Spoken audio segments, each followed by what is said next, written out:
মাধ্যমিক এবং উচ্চ মাধ্যমিকের যারা পরীক্ষার্থী, যারা ইংরেজিতে গ্রামারে ট্রান্সফরমেশন অফ সেন্টেন্সেস বা টু অ্যাজ ডাইরেক্টেড নিয়ে ভয় খাও, তাদের কিছু কিছু সহজ ট্রান্সফরমেশন অফ সেন্টেন্স নিয়ে আমি আলোচনা করছি। সাধারণত কিছু ট্রান্সফরমেশন যেগুলো আসছে বিভিন্ন পরীক্ষায় যে ধরনের, আমি সেগুলি নিয়ে আলোচনা করছি। ধরো একটি বাক্য দেওয়া আছে, as soon as the teacher entered the class the students stood up. as soon as মানে যেই মাত্র the teacher entered the class, শিক্ষক মশাই ক্লাসে প্রবেশ করলেন, the students stood up, ছাত্রছাত্রীরা উঠে দাঁড়ান। এটি একটি বাক্য। তোমাকে প্রশ্ন দেবে, turn into negative affirmative sentence আর নেগেটিভ সেন্টেন্স। আবার প্রশ্ন দিতে পারে, ইউজ নো সুনার দেন। আবার প্রশ্ন দিতে পারে, ইউজ হার্ডলি হোয়েন। আবার প্রশ্ন দিতে পারে, ইউজ স্কেয়ারসলি হোয়েন। তার মানে কি বললাম, এই একটি বাক্যে 3-4 রকমের প্রশ্ন হতে পারে এবং 3-4 ধরনের উত্তর হতে পারে। তো প্রথমটা কি, negative. as soon as the teacher entered the class the students stood up। তো নেগেটিভ সেন্টেন্স করব, উত্তর হবে, no sooner had the teacher entered the class then the students stood up। আবার বলি, no sooner had the teacher entered the class then the students stood up। এটা কি negative sentence. এইটাই অন্য প্রশ্ন যদি থাকে যে ইউজ নো সুনার দেন, তার উত্তর এটাই, একই উত্তর কিন্তু প্রশ্ন দুটো, একটা নেগেটিভ সেন্টেন্স আর একটা নো সুনার দেন ব্যবহার করে।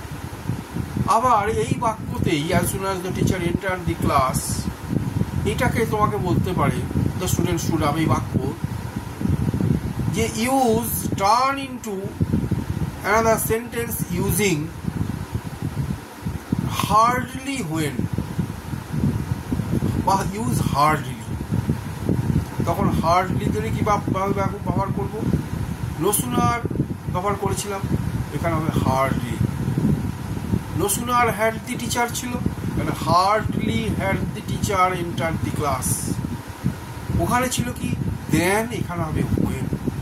মানে হার্ডলির সাথে কি হবে, হোয়েন। কিন্তু এটা নেগেটিভ সেন্টেন্স নয়, এটা পরিবর্তন হয়েছে, এটাও অ্যাফার্মেটিভ সেন্টেন্স। তাহলে as soon as the teacher entered the class then the students stood up, দেন থাকবে না, সেখানে আমরা কি করলাম, hardly had the teacher entered the class when the students stood up। আবার এইটাই অন্য প্রশ্ন দিতে পারে, ইউজ স্কেয়ারসলি, SCARCELY, স্কেয়ারসলি। হার্ডলির সঙ্গে যেমন হোয়েন বসলো, স্কেয়ারসলির সঙ্গেও তেমনি হোয়েন বসলো। এই একই উত্তর একই ধরনের, হার্ডলির জায়গায় বসবে স্কেয়ারসলি।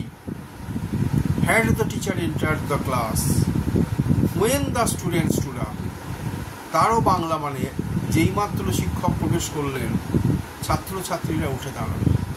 তার মানে যেই মাত্র শিক্ষক প্রবেশ করলেন ক্লাসে ছাত্রছাত্রীরা উঠে দাঁড়ানো। ওই 4টি বাক্য আমরা পেলাম, 4টি বাক্য আলাদা বাক্য কিন্তু মানেটা একটি। as soon as the teacher entered the class the students stood up, যেই মাত্র শিক্ষক মশাই ক্লাসে ঢুকলেন ছাত্রছাত্রীরা উঠে দাঁড়ালো।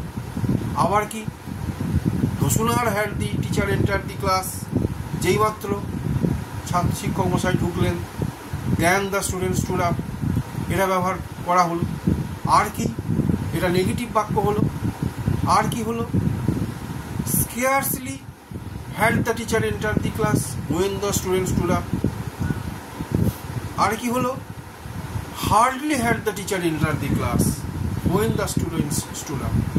সুতরাং আমরা একটি বাক্য তার উত্তর আমরা 4 ভাবে পাচ্ছি, 3 ভাবে পাচ্ছি, এবং এটি সবসময় মনে রাখবে ভাইস ভার্সা। ভাইস ভার্সা মানে কি?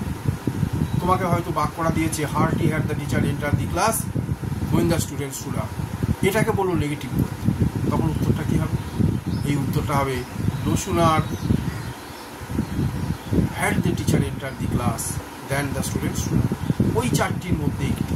তোমাকে হয়তো স্কেয়ার্সলি দিয়ে বাক্যটা দিয়েছে, দিয়ে বলা হলো ইউজ অ্যাজ সুন অ্যাজ, তখন কী হবে? As soon as the teacher enter the class the students stood up, তখন কিন্তু আর শুধু একটা কমা বসবে, দেন বসবে না, হোয়েন বসবে না। তো দেন কখন বসে? নো সুনারের ক্ষেত্রে, আর হোয়েন কখন বসে? স্কেয়ার্সলির ক্ষেত্রে আর হার্ডলির ক্ষেত্রে। তো এই 4টি বাক্য তুমি যদি সঠিকভাবে মুখস্থ রাখো, মনে রাখো, সাধারণত এই 4টির মধ্যে কোনো কোনো সময় বেশিরভাগ ক্ষেত্রে পরীক্ষায় আসে, এবং তোমাদের টার্ন ইনটু যে প্রশ্ন বা ট্রান্সফরমেশন অফ সেন্টেন্স কিংবা ডু অ্যাজ ডাইরেক্টেড যে প্রশ্ন, এর মধ্যে এই 4টি বাক্য যদি ঠিকঠাক মুখস্থ রাখো, কোনো সময় না কোনো সময় তোমরা উত্তরটা করতে পারবে এবং ঠিক উত্তরটি করতে পারবে।